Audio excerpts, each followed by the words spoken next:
Hey guys, Nick Horton here, the Iron Samurai, and it is another episode of Weightlifting Academy, which means it's time for you to go to weightliftingacademy.com and check out your free copy of the 7 Deadly Sins of Weightlifting.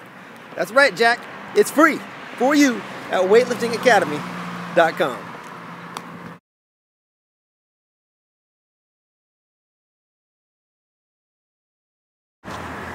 I'm about to argue with myself, partly because it's fun. And partly because I'm entitled to. You see, coaches have a tendency over time to change their minds based on the experiences that they've had over the years with their clients, etc. And that's kind of what's happening to me lately on a certain topic, a really key topic, which is related to what I'm doing at this moment. And I'll just let you think on that for a second as I keep talking. I'm going to argue for a type of exercise that I would argued against until my dying day, really just a short period of time ago. But I've really changed my tune on it a little bit just because of this spectrum here of practicality, optimality on the other side, and because the farther you get over here to optimal, the less people will really do it, will really stick to it. The farther you get towards practical, the more people will actually do it and stick to it. And when it comes to people just being in shape, when it comes to people just getting fit, healthy, whatever it is that we want to talk about, our biggest concern is attrition. We don't put people quitting. We want people staying with it.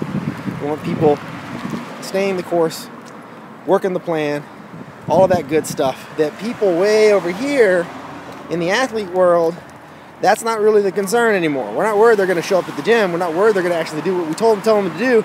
We're worried about exactly what's going to make them get the fastest progress known to man, right? That's great for an athlete. Way over here, sort of general community, people who probably hate gyms, quite frankly, don't really like working out. Our biggest concern is, are they going to actually do it? Are they going to stick to this plan? So here's the form of exercise that I'm now going to be promoting. Well, not promoting, but I'm going to change my tune on. And that is jogging/running. And when I say that, I mean kind of like the low-key type. Like you put on some tennis shoes, you walk out your door, and you go forward. Maybe it's just walking, like I'm doing right now. I'm a big fan of walking. That's kind of phase 1 of a jogging routine. You know, if you're really overweight, just walking is pretty awesome. In my entire adult life, I've never owned a car. And I know that seems crazy, but I lived in Portland, Oregon, which is like the mecca for people who want to walk. And that's what I do. I walk all the time, man. Now, you know, I don't live in Portland anymore. I live in Nashville, but it's pretty decent walking town also. And you can get a lot of good low-grade exercise in by walking. And that can be translated up, if you so choose, into jogging, and then maybe a little harder running, if that's something you want to do. And I know, and I used to do this too, that it's very easy to argue against this, because it's true, if you're heavy right now, you know, you weigh more than not, that might hurt your knees, might hurt your back a little bit by all the sort of repetitive use stuff. The walking really isn't, but you start jogging and you go more into running, maybe it will. A little bit. Okay, maybe that's true, blah, blah, blah. Maybe it's true that if you go in the extreme case and you get into like heavy marathon running all the time, you might even start fucking up your hormone levels, like thyroid and things like that. Okay, it might be true. There's probably some research there that backed that up. But what's our alternative? Not doing anything? Because I think that's it, right? I mean, that's often our alternative, is you just get people used to the idea of exercise by doing something that's easy to get into and free as a bird. You don't need a trainer, you don't need a gym, you don't need equipment, you don't need a jack. You just walk out your door and you start moving, just like all of our ancestors did.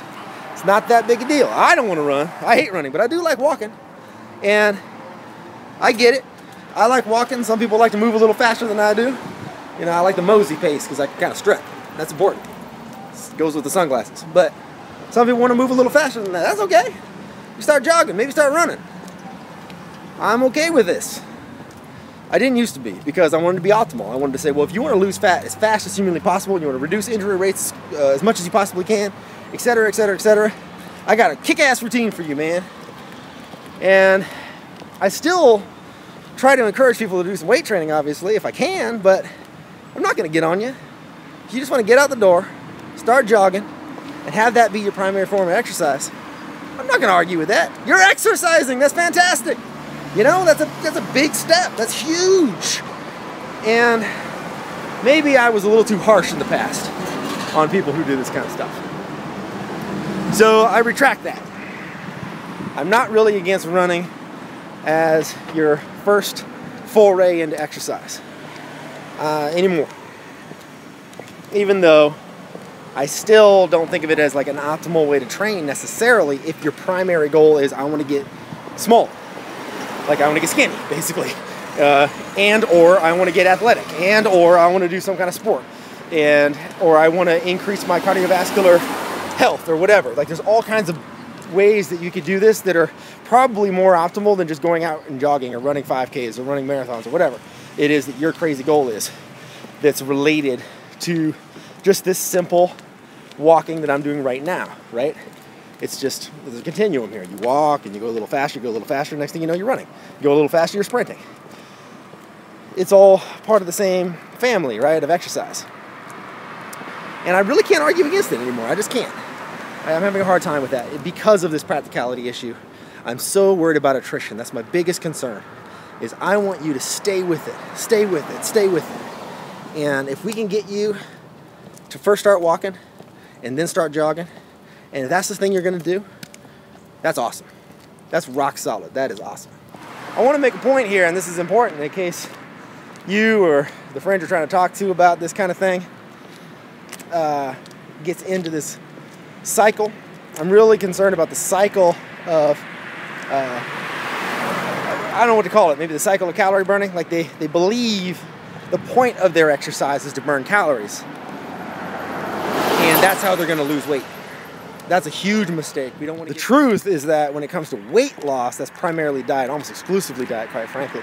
And you should think of it that way. So don't get in that weird cycle where you're like, I'm going to go run off this horrible, you know, dinner I just ate, or anything like that. You know, your diet is going to be the primary thing. Exercise is mostly for internal health and for just, you know, all the other types of benefits you might associate with any kind of exercise. I mean, you first start out, if you're really heavy, the truth is this, if you're really heavy, you've never done any exercise seriously at all, and you just start walking, and that's literally all you do, you walk for like an hour a day, you're gonna build muscle.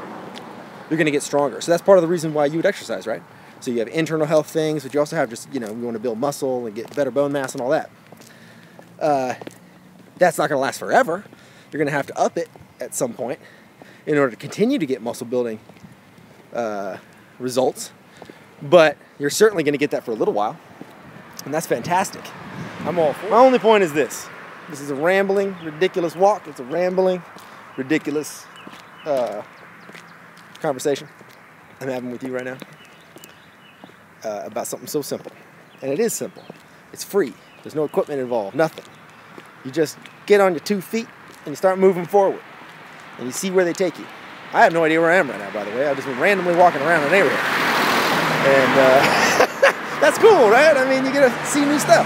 So walk, jog, run, sprint. I don't give a good goddamn. You do whatever you want to do. If it's exercise, I'm happy. I'm totally stoked on that. And I'm not going to lambaste you anymore. I used to. I used to be a bit of a dick about it. I admit it. Nick Horton used to be an ass about running. But I don't really feel that way anymore, honestly. I think it's kind of cool that people do whatever it is that they do. And I got my things that I like, you got your things you're like. We could talk about what's optimal and what's not, because that stuff's fun and I'm really interested in the science of it. And some people will get into that. Most people won't. So whatever it takes for you to stick with the program, you do that. And you will be successful. I promise you that. Even if all it was is you walk for an hour or two a day and you just had a good diet, you'll be successful because you can be consistent with that. And that's what matters. Consistency wins every single time. If you don't understand that, it's because you did not pay attention to the story of the tortoise and the hare. For heaven's sakes, you learned that story when you were like 3 years old. It didn't sink in? All right, that's enough blabbing.